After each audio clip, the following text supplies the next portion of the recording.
অসমত কিছুদিনৰ পৰা চাইবাৰ অপৰাধীৰ সংখ্যা দিনক দিনে বৃদ্ধি পাবলৈ লৈছে। আপুনি গমেই নাপাব চাইবাৰ অপৰাধীয়ে আপোনাৰ কষ্ট উপাৰ্জিত ধন কিদৰে নিবৰ বাবে খেন চকু দি ৰাখিছে। আপুনি এজন খুবেই কামত ব্যস্ত থকা মানুহ, আপুনি ব্যস্ততাৰ মাজতে আছে, ঠিক তেনেতে দেখিছে আপোনাৰ মোবাইল নম্বৰত এটা অচিনাকি নম্বৰৰ পৰা ফোন আহিছে। আপুনি ফোনটো ৰিচিভ কৰিছে, ৰিচিভ কৰি তেওঁৰ লগত কথা পাতিছে। পাতাৰ লগে লগে সিফালৰ পৰা এজন মানুহে আপোনাৰ লগত এইদৰে কথা পাতিছে যে আপোনাৰ বহুদিনী চিনাকি। তেওঁ আপোনাক ইমান ধুনীয়াকৈ আপোনাৰ লগত কথা পাতিব যে আপোনাৰ কনফিডেন্সে নাইকিয়া হৈ যাব যে তেওঁ আপোনাৰ চিনাকি নে অচিনাকি। ইমানেই সুমধুৰ কথা পাতিব আৰু আপোনাৰ সকলো খবৰ ল'ব যে সিফালত থকা ব্যক্তিজনক আপুনি সুধিব, হয়তো আপোনাৰ অলপ ভাবিব লগাত পৰিব যে আপুনি কোন হয়, মই আপোনাক চিনি পাওঁ নেকি। কথাৰ চলিলে তেওঁ আপোনাক সুধিব যে আপুনি গুগল পে', ফোনপে' আদিৰ দৰে ৱালেট ব্যৱহাৰ কৰে নেকি।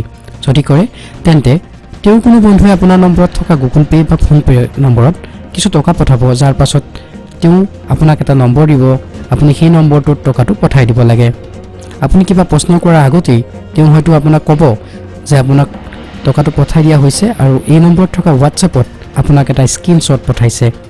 আপুনি লগালগ হোৱাটছএপ চেক কৰিব আৰু হয়তো দেখিব আপোনাৰ একাউণ্টত 50,000 বা 90,000 ছাকচেছফুলি পে'মেণ্ট হোৱাৰ এটা স্ক্ৰীনশ্বট আহি পৰিছে। লগে লগে আপোনাক পুনৰ সেই মানুহজনৰ পৰা এটা ফোন আহিব আৰু এটা নম্বৰ দি টকাখিনি পঠাই দিবৰ বাবে খাটনি কৰিব। আপুনি যদি স্মাৰ্ট তেন্তে হয়তো আপুনি আপোনাৰ একাউণ্টৰ পৰা 1 টকা এটা দি সেই নম্বৰটো চেক কৰিব আৰু পে'মেণ্ট ছাকচেছফুল হোৱা দেখুৱাৰ লগে লগে আপোনাক তেওঁ বাকী থকা টকাখিনি পঠাবৰ বাবে জোৰ কৰিব।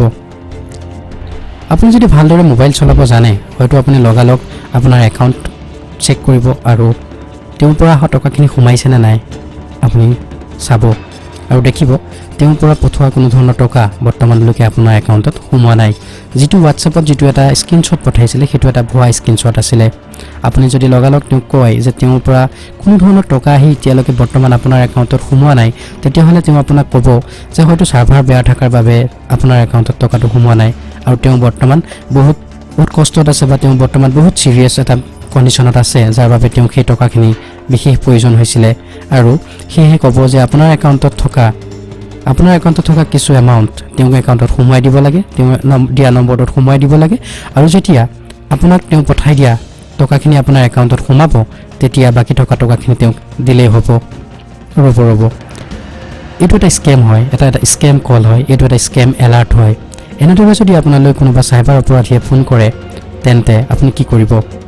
নিশ্চয় যদি আপুনি জনা শুনা লোক হয় তেন্তে হ'লে আপুনিতো সেই কলটো ৰিচিভ কৰাৰ পাছতে আপুনি গোটেইখিনি কথা গম পাব। কিন্তু যদি আপুনি এজন স্মাৰ্ট নহয়, আপোনাৰ মা দেউতাৰ দৰে সাধাৰণ এজন মানুহে মোবাইল ইউজ কৰি আছে, তেওঁ কোনো ধৰণৰ একাউণ্ট চেক কৰিব নাজানে, একাউণ্টত টকা সোমাইছে নে নাই যিটো তেওঁ চেক কৰিবই নাজানে, তেন্তে কি হ'ব? তেন্তে চাইবাৰ অপৰাধীয়ে কৰা সেই জালত তেওঁ সোমাই পৰিব।